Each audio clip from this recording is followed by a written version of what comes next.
തെമ്മാടികൾ, RSS കൈതക്കൂട്ടം, ചന്നായ പട്ടിക്കൂട്ടങ്ങൾ ഇന്ത്യയെ കരയിപ്പിച്ച ദിവസം. അന്ന് രാമൻ ഉണ്ടായിരുന്നെങ്കിൽ ആ പോരാട്ടത്തിന് RSS കൈതക്കൂട്ടങ്ങളുടെ എതിരെ മുന്നിൽ നിന്ന് വാളോങ്ങി ഓരോന്നിന്റെയും തല അങ്ങനെയായിപ്പോയി. അത് ആദ്യത്തെ വിഷയം. എനിക്കത് ഭയങ്കര സങ്കടമായിപ്പോയി. അത് പെട്ടെന്ന് കേൾക്കുമ്പം പിന്നെ എന്തൊക്കെ എല്ലാവർക്കും ഇഷ്ടമായ ഒരു പാട്ടുണ്ടാവും.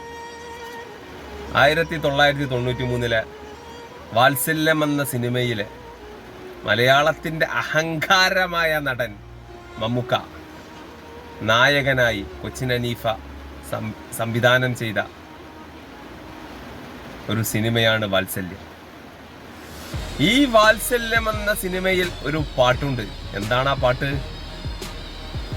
രാമായണം കേൾക്കാതെയായി, അലയും കാറ്റിൽ നിന്ന് തുടങ്ങി വെച്ച് രാമായണം കേൾക്കാതെയായി, പൊന്മൈനകൾ മിണ്ടാതെയായി എന്ന് വരുന്നൊരു അതിമഹത്തായ മനോഹരമായ സങ്കടപ്പെടുത്തുന്ന ഒരു വരിയുണ്ട്. ആ വരി എഴുതാൻ വന്ന പശ്ചാത്തലം എന്താണെന്ന് മലയാളത്തിന്റെ അതുല്യ പ്രതിഭ കൈതപ്രം എന്ന് പറയുന്ന പാട്ടെഴുത്തുകാരൻ അദ്ദേഹം പറയുകയാണ്, അന്ന് ബാബരി മസ്ജിദ് പൊളിച്ച ദിവസമാണ്. RSSന്റെ നരനായാട്ട് ചെയ്യുന്ന നായ്ക്കൾ, RSS തെമ്മാടികൾ, RSS കൈതക്കൂട്ടം, ചന്നായ പട്ടിക്കൂട്ടങ്ങൾ ഇന്ത്യയെ കരയിപ്പിച്ച ദിവസം.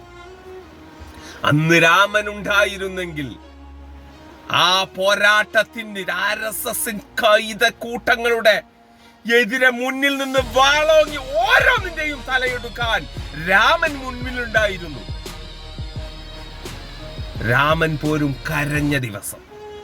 തന്റെ പേരിൽ, രാമൻ എന്ന തന്റെ പേരിൽ ചെയ്തു കൂട്ടിയ അക്രമങ്ങൾ, മഹാനായ രാമന്റെ പേരിൽ ചെയ്തു കൂട്ടിയ തമ്മാടിത്തം, അദ്ദേഹം പോലും പൊറുക്കാത്ത തമ്മാടിത്തം ചെയ്തു കൂട്ടിയ ആ ദിവസം കൈതപ്രം പറയുകയാണ്, അന്ന് എനിക്ക് സങ്കടപ്പെട്ടു പോയി, ഞാൻ സങ്കടം വിങ്ങിപ്പോയി. അതിലാണ് ഞാൻ അത് എഴുതിയത്. എന്തിന്റെ ന്യായീകരിച്ചാലും അതൊരു തെറ്റായിരുന്നു എന്നാണ് കൈതപ്രം പറഞ്ഞത്. യഥാർത്ഥ ഹിന്ദുവും യഥാർത്ഥ സംഘിയും എന്താണ് വ്യത്യാസം? ഒറിജിനൽ രാമൻ അപ്പോൾ രാമന്റെ പേരിൽ രാഷ്ട്രീയവൽക്കരിച്ചുകൊണ്ട് രാമന്റെ പേരിൽ ഇറങ്ങിപ്പുറക്കുന്ന പള്ളിപ്പറമ്പിലെ രാമനെയല്ല യഥാർത്ഥ ഹിന്ദു, നാം എല്ലാം ബഹുമാനിപ്പിക്കുന്ന യഥാർത്ഥ ഹിന്ദു വിശ്വാസികൾ വിശ്വസിക്കുന്ന രാമൻ. അദ്ദേഹം എല്ലാവർക്കും നല്ലത് വരണമെന്ന് ഉദ്ദേശിക്കുന്ന, എല്ലാവർക്കും നല്ലത് വരാൻ വേണ്ടി മാത്രം പ്രയത്നിച്ച രാമനെ കുറിച്ചാണ് കൈതപ്രം പറഞ്ഞത്. അല്ലാതെ സംഘികളുടെ ഡ്യൂപ്ലിക്കേറ്റ് രാമനെയല്ല. അവരിവിടെ അടിയുണ്ടാക്കി ചോരപ്പുയ ഒഴുക്കാൻ നടക്കുന്നവരാണ്. ആ വരികൾ രാമായണം കേൾക്കാതെയായി, പൊന്മൈനകൾ മിണ്ടാതെയായി എന്ന് എഴുതിയ അവർ രാമായണം പോലും കേട്ടിട്ടില്ല. അത് കേട്ടിട്ടുണ്ടെങ്കിൽ അവർ അതിന് തുനിയുകയായി ഇല്ലായിരുന്നു എന്നാണ് കൈതപ്രം പറയുന്നത്. നമുക്കത് കേൾക്കാം. മറ്റേ വാത്സല്യത്തിൽ അലയും കാറ്റിൻ ഹൃദയം, രാമായണം കേൾക്കാതെയായി, അത് കേൾക്കുമ്പോ ഒരു ഉള്ളിൽ വരും. അതെ, പൊന്മൈനകൾ മിണ്ടാതെയായി. പിന്നെ അത് മാത്രമല്ല, ആ പാട്ട് എഴുതുന്ന ദിവസമാണ് എനിക്ക് വേറൊരു ഫീൽ കൂടി ഉണ്ടായിരുന്നു. ആ ദിവസമാണ് പിന്നെ പള്ളി പൊളിക്കുന്ന ബാബറി മസ്ജിദ്. അപ്പോഴാണ് ഞാൻ എഴുതുന്നത്.